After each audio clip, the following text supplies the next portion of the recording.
பங்குச்சந்தையில ஒரு பழமொழி உண்டு. மத்தவங்க பயப்படும்போது நீ தைரியமா இரு, மத்தவங்க பேராசைப்படும்போது நீ பயப்படு. கல்யாண் ஜுவல்லர்ஸ் விஷயத்துல இப்ப மார்க்கெட் பயத்துல இருக்கு. 617 ரூபாயிலிருந்து 370 ரூபாய்க்கு ஸ்டாக் சரிஞ்சிருக்கு. கிட்டத்தட்ட 30% மேல வீழ்ச்சி. கல்யாண் கதை முடிஞ்சதுன்னு ஒரு பக்கம் பேசுறாங்க, இல்ல இதுதான் ஜாக்பாட்னு இன்னொரு பக்கம் சொல்றாங்க. உண்மை என்ன? மேனேஜ்மெண்ட்ல ஏதோ தப்பு நடக்குதா, இல்ல தங்கம் விலை நம்மள ஏமாத்துதா? வாங்க டீடைலா உள்ள போய் பாப்போம். முதல்ல மேக்ரோ பிக்சர் பாப்போம். இந்தியாவோட ஜுவல்லரி மார்க்கெட் சும்மா இல்ல, சுமார் $80 பில்லியன் மதிப்பு கொண்டது. ஆனா இதுல ஒரு ட்விஸ்ட் இருக்கு. முன்னாடி 70% மார்க்கெட் நம்ம ஊர்ல இருக்கிற சின்ன சின்ன கடைகள் கிட்ட தான் இருந்துச்சு.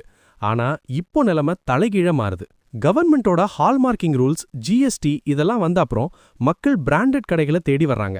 இதனால டைட்டன், கல்யாண் மாதிரியான ஆர்கனைஸ்ட் பிளேயர்ஸ் வருஷத்துக்கு 20% வேகத்துல வளர்றாங்க. சோ இண்டஸ்ட்ரி வைஸ் பார்த்தா கல்யாண் ஜுவல்லர்ஸ் ஒரு செம குதிரை ரேஸ்ல இருக்கு. 1993ல திருச்சூர்ல ஆரம்பிச்ச ஒரு சின்ன கடை இன்னைக்கு உலக அளவுல 469 ஷோரூம்களோட நிக்குது. இவங்களோட பலமே ஹைப்பர் லோக்கல் மாடல் தான். அதாவது தமிழ்நாட்டுக்கு கோவில் நகைகள், நார்த் இந்தியாவுக்கு போல்கி டிசைன்ஸ்னு பிரிச்சு மேயறாங்க. முக்கியமா இவங்க இப்போ அசெட் லைட் மாடலுக்கு மாறிட்டாங்க. முன்னாடி கடை போடணும்னா இவங்களே இடம் வாங்கி நகை செஞ்சு கோடிக்கணக்கில் செலவு பண்ணுவாங்க. ஆனா இப்போ FOCO, franchisee owned company operated model மூலமா மத்தவங்க முதலீட்டுல கடையை திறந்து இவங்க மேனேஜ் பண்றாங்க. இதனால கம்பெனியோட லாபம் ROCE 20%க்கு மேல நிலையா இருக்கு. சரி, இவ்வளவு நல்லா போற கம்பெனி ஏன் சரிஞ்சது? எக்விட்டி மாஸ்டர் மற்றும் சந்தை நிபுணர்கள் சொல்ற காரணங்களை கவனிங்க. தங்கம் விலை ஷாக். 2026 ஆரம்பத்துல தங்கம் விலை 10 கிராமிற்கு 1,50,000 ரூபாயை தொட்டுச்சு.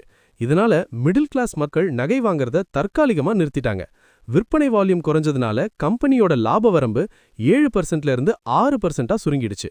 கார்ப்பரேட் கவர்னன்ஸ் வதந்திகள் இதுதான் அந்த ஸ்டாக்க கீழே தள்ளுன முக்கிய காரணம்.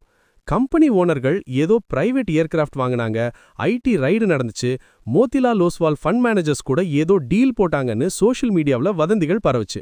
மேனேஜ்மெண்ட் இதெல்லாம் அபத்தம்னு சொன்னாலும் பெரிய முதலீட்டாளர்கள் பயத்துல பங்குகளை விற்க ஆரம்பிச்சிட்டாங்க. Technical break down.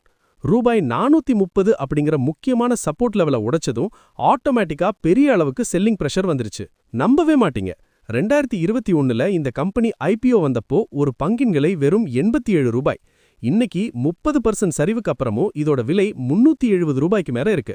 அதாவது 5 வருஷத்துல உங்க பணம் 4 மடங்காயிருக்கு. 320% ரிட்டர்ன்ஸ். சோ இது ஒரு மல்டி பேக்கர் ஸ்டாக்னு சந்தேகமே இல்ல. வேல்யூவேஷன் படி பார்த்தா கல்யாண் இப்போ ஒரு வேல்யூ பையா தெரியுது. டைட்டன் இதோட PE ரேஷியோ 80, அதாவது ₹1 லாபம் சம்பாதிக்க நீங்க 80 ரூபாய் முதலீடு பண்ணணும். கல்யாண் இதோட PE இப்ப வெறும் 40ல இருந்து 50 ரேஞ்சில தான் இருக்கு. வளர்ச்சி டைட்டன் 15ல இருந்து 20% வளருதுன்னா கல்யாண் 30ல இருந்து 40% வேகத்துல வளர்றாங்க. ஆனா எக்விட்டி மாஸ்டர் ஒரு எச்சரிக்கையும் கொடுக்கறாங்க. இதோட பிரைஸ் டு புக் வேல்யூ 8.7 இருக்கு. இது கொஞ்சம் அதிகம். சோ ரொம்ப மலிவுன்னு சொல்ல முடியாது, ஆனா வளர்ச்சிக்கு ஏத்த விலைதான். இப்போ கிளைமேக்ஸ்க்கு வருவோம். புதிய முதலீட்டாளர்களுக்கு தங்கம் விலை இப்ப குறைய ஆரம்பிச்சிருக்கு.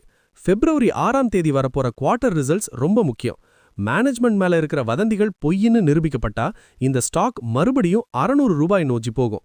ஆனா இப்போதைக்கு லம்சமா மொத்தமா காசை போடாதீங்க. ஏற்கனவே வச்சிருக்கிறவங்களுக்கு நீங்க லாபத்துல இருந்தா ஹோல்ட் பண்ணலாம், நஷ்டத்துல இருந்தா அவசரப்பட்டு விக்காதீங்க. ஏன்னா கம்பெனியோட பிசினஸ் மாடல் ஸ்ட்ராங்கா இருக்கு. செக்லிஸ்ட். 1. தங்கம் விலை குறையணும். 2. வதந்திகள் அடங்கணும். 3. குவார்ட்டர் ரிசல்ட்ஸ்ல லாபம் வரணும்.